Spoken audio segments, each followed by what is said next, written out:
সবার আগে যে কাজটা দরকার হলো তওবা করবেন। তো তওবা যেগুলো বান্দার হকের সঙ্গে সম্পর্কিত সেগুলো বান্দার থেকেও ক্ষমা নিয়ে নিবেন, যেগুলো আল্লাহর হকের সঙ্গে সম্পর্কিত সেগুলো আল্লাহর থেকে ক্ষমা নিবেন। বিশেষভাবে যুবক ভাইদেরকে নসিহত করব, এই রমজান মাসে অন্তত তাকওয়ার প্র্যাকটিস করেন। বিশেষভাবে এই যুগে যুবকদেরকে বলা হয় কেউ যদি নিজের চোখকে 100% হেফাজত করতে পারে সে আল্লাহর ওলি হয়ে যাবে। কারণ হাদিসে আছে আর নজরু সাহমুম মিন সিহামি ইবলিস মাসমুম, দৃষ্টি হলো শয়তানের তীর সমূহের মধ্যে একটা বিষাক্ত তীর। এই বিষাক্ত তীর যার শরীরে বিদ্ধ হয় তার ঈমান বাঁচে না, শরীর বাঁচতে পারে ঈমান বাঁচে না, ওর ঈমান মরে যায়। এই কারণে যে দৃষ্টিকে হেফাজত করতে পারে সে শয়তানের জাল থেকেও নিজেকে হেফাজত করতে পারে। এই যে আপনি গুনাহে বড় গুনাহে লিপ্ত হয়ে যান, বলেন নিজেকে কন্ট্রোল করতে পারি না। আরে কন্ট্রোল করবেন কেমনে? আগে তো চোখে হেফাজত করতে হবে, তারপর না শরীরটা কন্ট্রোল করতে পারবেন। চোখ হেফাজত না করতে পারলে আপনার হাতটাও কন্ট্রোল করতে পারবেন না, মনকেও কন্ট্রোল করতে পারবেন না। গুনাহ শুধু হতেই থাকবে আর হতেই থাকবে।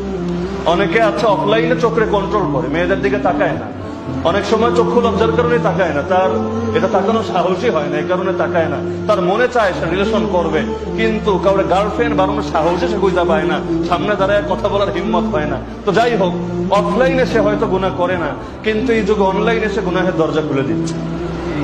অনলাইনে জগৎ ভালো ভালো মানুষের মুখোশও বসে পড়ছে। তো অনলাইনে এসে আপনি মেসেঞ্জারে কার সঙ্গে চ্যাটিং করছেন, হোয়াটসঅ্যাপে কার সঙ্গে আপনি বার্তা আদান প্রদান করছেন, টেলিগ্রাম, সিগন্যাল বা ভিপ বা অন্যান্য মাধ্যমে কার সঙ্গে আপনি কি শেয়ার করছেন, দুনিয়ার কেউ না জানলো আল্লাহ জানেন না? আচ্ছা, আপনি সারা রাত পর্নোগ্রাফি দেখার পর সকালে উঠে ব্রাউজারের হিস্ট্রি আপনি হয়তো সব মুছে দিবেন, কিন্তু আল্লাহর কাছে যে হিস্ট্রিটা লেখা আছে, কিরামান কাতিবিন যে হিস্ট্রি লিখে রেখেছে, সেটা কি আদৌ মুছতে পারবেন? কিয়ামতের দিন যখন এই পুরো হিস্ট্রিটাকে শুধু আপনার সামনে না গোটা সৃষ্টি জগতের সামনে তুলে ধরবে, সেদিন আপনি মুখ লুকাবেন কোথায়? দুনিয়ায় তো বাপ জেনে যাবে, মা জেনে যাবে এমন আশঙ্কা থাকলেও সেই গুনাহ থেকে মানুষ দূরে থাকে। কিয়ামতের দিন শুধু বাপ আর মা না, নবী রাসূল থেকে শুরু করে, আসমানের ফেরেশতা থেকে শুরু করে, জিন জাতি থেকে শুরু করে পৃথিবীর প্রতিটা মানুষ জেনে যাবে আপনার সারা জীবনের সকল কৃতকর্ম। সেদিন আপনার প্রেস্টিজের কি হবে? আল্লাহর ওয়াস্তে এই গোপন গুনাহ থেকে বাঁচার চেষ্টা করেন। প্রকাশ্য গুনাহ থেকে বাঁচা সহজ, গোপন গুনাহ থেকে বাঁচা কঠিন।